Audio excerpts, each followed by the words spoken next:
I've watched a couple of videos with this title and I really wanted to put my own spin on it because I have a different take on the subject.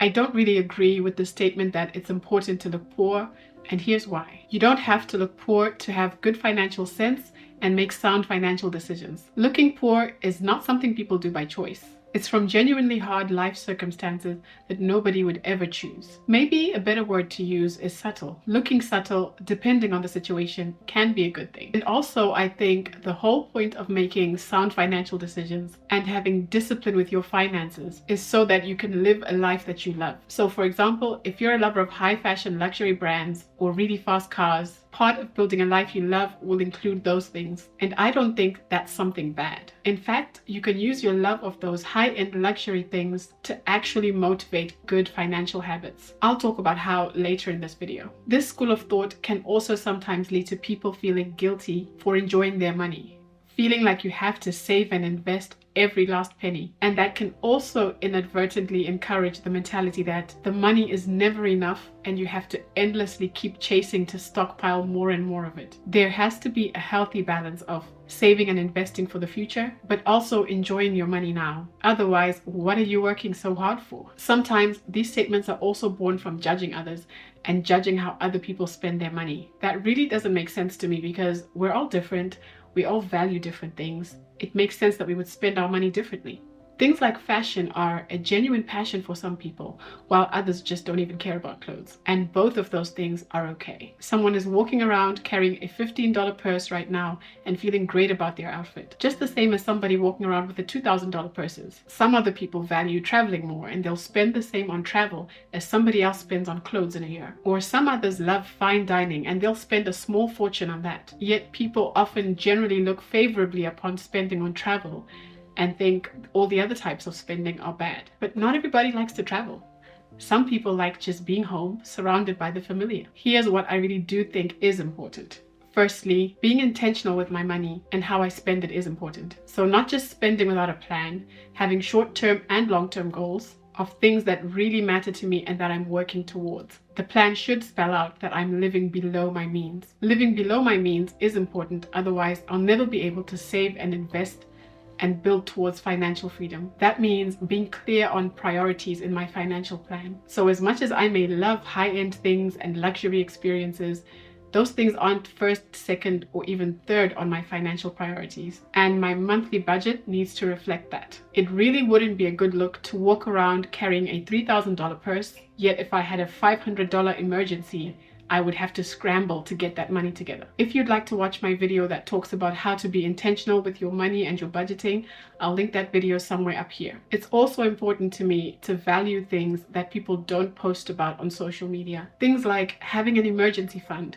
so that sudden unexpected costs are a minor inconvenience rather than a catastrophe that I now need to manage. Or the peace of mind that comes with knowing that you have money saved away to cover your expenses for a year, so that if I were to lose my job unexpectedly, or if I'm in a job I really hate, I don't have to stay there. Or having enough money saved up or really good insurance to take care of any private medical expenses that I may have to incur, like maybe things that aren't available on the NHS. Things like that are real flexes that people don't post about on social media. And I now know to prioritize that over luxury purchases. Secondly, spending on what matters to me is really important. That means not being put under pressure by society to spend on things to keep up appearances. So if you don't care about Louis Vuitton or Chanel bags or clothes, don't buy them. Don't let social media fool you that everybody should be taking luxury holidays or driving luxury cars or whatever. Social media can really make you feel like everybody around you has or is doing things and you're just missing out. But for celebrities,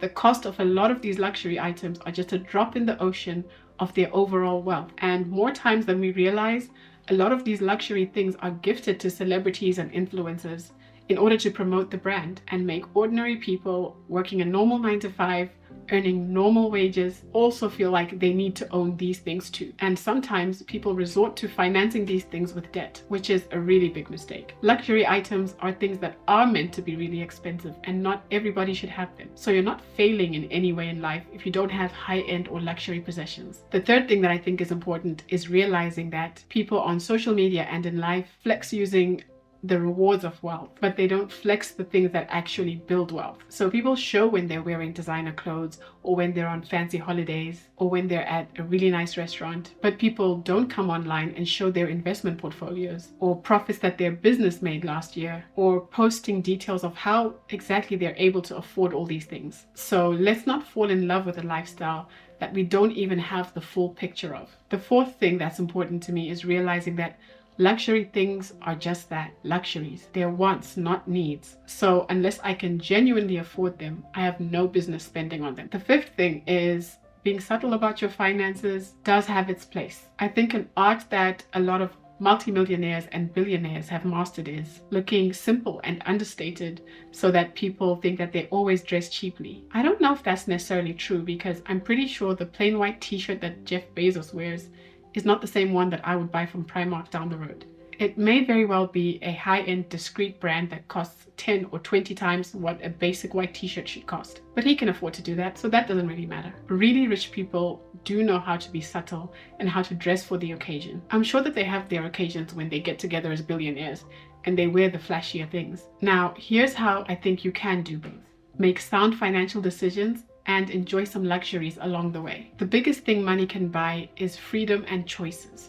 And that won't happen if all my money is locked up in expensive purchases that cost all of my income to maintain. So the first thing I'll be doing before spending any money on anything that is not an investment into the future is tying it to a bigger financial goal and only allowing myself to spend on that luxury item once I've hit that goal. So for example, that means setting goals like, I won't buy that Louis Vuitton bag until I have $10,000 or $20,000 in my investment accounts. It has to be linked to a goal that's actually difficult to achieve and will require discipline and sacrifice to get there. So if I can achieve the goal in 3 months, I'm not setting the bar high enough. Let's say my disposable income after I've taken care of all of my basic needs and expenses like food, shelter, etc. is $1,000. I might set a goal that says if I put away $1,000 into my investment account for each of the next 6 months, in that 7th month, I'll allow myself to spend a quarter of my disposable income in the month on a luxury item. There are plenty of really good brands and quality handbags that you can buy for $250. Imagine the joy of getting to buy something you really like,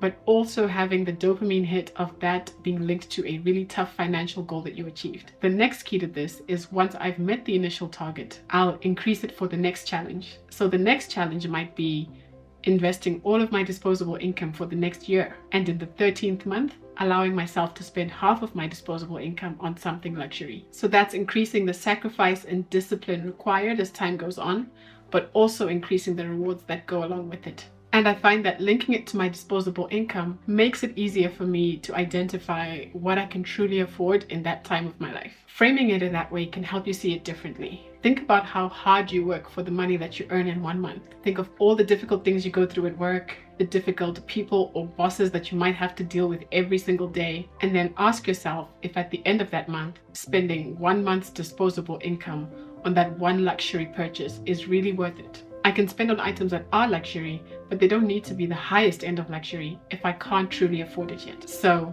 is looking poor really important? I would love to hear what you will think about this topic in the comments below. See you in the next one.